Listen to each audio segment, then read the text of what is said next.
Bonjour, Bonjour. vous allez bien? Ben oui, vous? Ça va très bien, merci. Alors, pour vous, qu'est-ce que la vérité? Qu'est-ce que la vérité ou à savoir si la vérité existe? Bonjour, qu'est-ce que la vérité pour vous? La vérité, c'est ce qu'on ressent. C'est vraiment subjectif. C'est un événement qui arrive, mais c'est comment tu te sens par rapport à l'événement. C'est ça la vérité pour moi. Au début, je dirais la vérité, c'est subjectif. Mais je dirais en fait que la vérité en tant que telle, elle est objective. Mais elle devient subjective au moment où on met sa propre expérience avec et on l'atteint de nos expériences, de nos émotions. Et on n'arrive plus à la rendre aussi subjective qu'elle était, mais aussi objective qu'elle était. Selon moi, la vérité, c'est quelque chose de subjectif. D'accord. Quand on est dans un domaine qui est non empirique. D'accord. D'un point de vue philosophique, c'est un concept abstrait là, qui peut être dangereusement malléable. Donc là, il n'y a pas de vérité absolue. D'un point de vue non empirique, effectivement, oui. D'accord. Puis c'est notre façon de décrire la réalité qu'on voit, mais la réalité de chaque personne est différente. Donc chacun a sa vérité en gros. Ouais, c'est ça, c'est ça. Et dans un point de vue empirique? Il y a des phénomènes, des résultats qui peuvent être comme interprétés de manière objective, mais à savoir si c'est une vérité, ça reste quand même une interprétation. Tu sais. D'accord. Je pense que c'est le concept même de vérité qu'il faut peut-être redéfinir. Ok, d'accord. D'accord. Est-ce que tu penses pour toi qu'il existe une vérité universelle, absolue au sens du terme? Tant qu'il y a les émotions qui sont incluses dedans, je pense pas qu'il y a vérité absolue. C'est vraiment question de perspective. C'est comment tu regardes la réalité, comment moi je regarde. Donc j'ai ma vérité et toi ta vérité. Exact. Alors, est-ce que tu dis c'est une vérité absolue ou non absolue?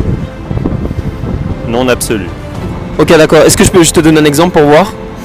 D'accord. Est-ce que je peux te poser une question? Oui. Le ciel, il est de quelle couleur? Pour toi, le ciel, il est bleu, n'est-ce pas? Il est bleu, mais il y a plusieurs teintes de bleu. Ok, d'accord. Mais est-ce qu'on peut dire qu'il est bleu? Je pense qu'on peut dire qu'il est bleu, c'était pas le daltonien par exemple. Ok, d'accord. Sur une question de perception. Ok, d'accord. Donc toujours par rapport à la perception. Ok, très bien. Mais je dirais que ça, c'est une vérité qui est vraie. Mais après ça, le bleu que tu vois, est-ce que c'est le bleu que moi je vois? Donc c'est rendu là. Peut-être que moi, mon bleu, c'est ton rouge. Mais on le saura jamais parce qu'on n'est pas capable de se mettre dans celui des autres en fait. Très bien. Merci beaucoup. Je te remercie. Ok, d'accord. Merci beaucoup.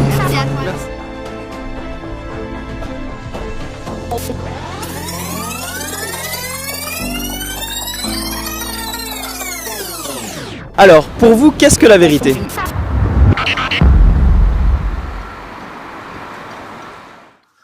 Dans Jean chapitre 18, les versets 37 et 38, la Bible nous dit, Pilate lui dit, « Tu es donc roi ?» Jésus répondit, « Tu le dis, je suis roi. Je suis né, je suis venu dans le monde pour rendre témoignage à la vérité. Quiconque est de la vérité, écoute ma voix. » Pilate lui dit, « Qu'est-ce que la vérité ?»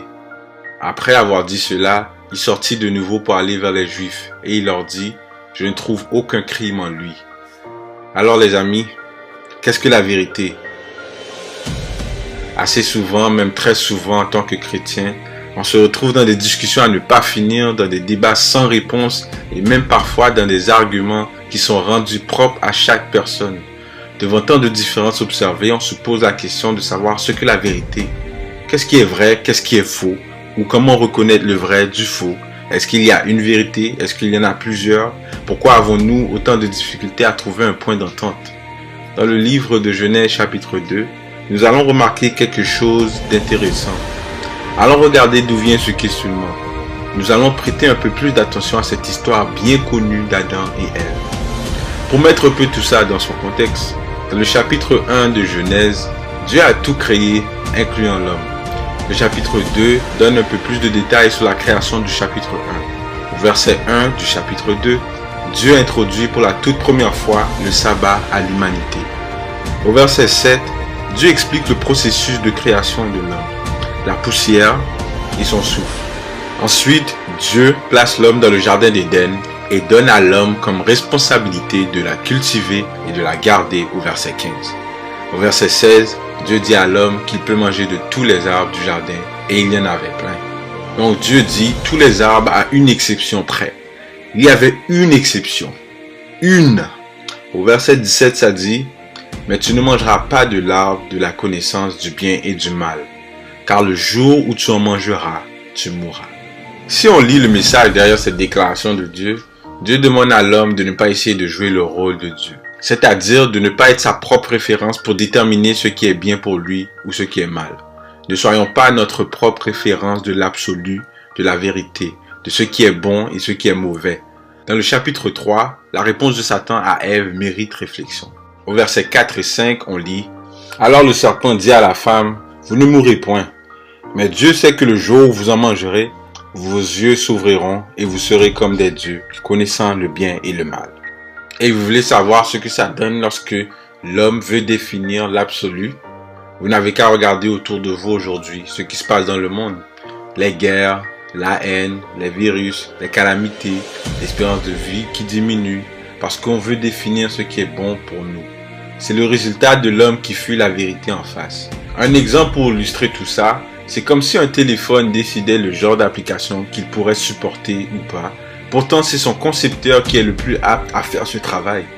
De nos jours, chacun redéfinit l'amour à son goût, les relations, les sexes, chacun a son plan de vie. En gros, définit ce qui est bon et ce qui est mal pour lui. Ça s'appelle jouer à Dieu, ou prendre la place de notre concepteur et définir nous-mêmes nos limites et les applications que nous sommes supposés supporter. À travers l'échec d'Ève, on retient deux choses. La première, c'est qu'elle a commencé à redéfinir ce qui a été dit par Dieu, selon elle. C'est ce qu'on appelle aujourd'hui la subjectivité.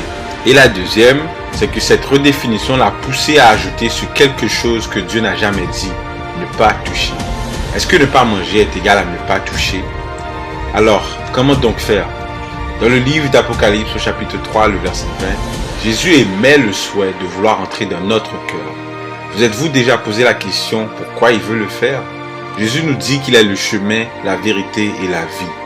Il veut reprendre le rôle de concepteur dans ta vie et t'aider à t'épanouir, à exploiter le plein potentiel que lui-même a placé en toi. Le chapitre 1 de Jean nous fait comprendre que Jésus c'est la parole de Dieu personnifiée et cette vérité que tu as tant besoin pour expérimenter une nouvelle vie.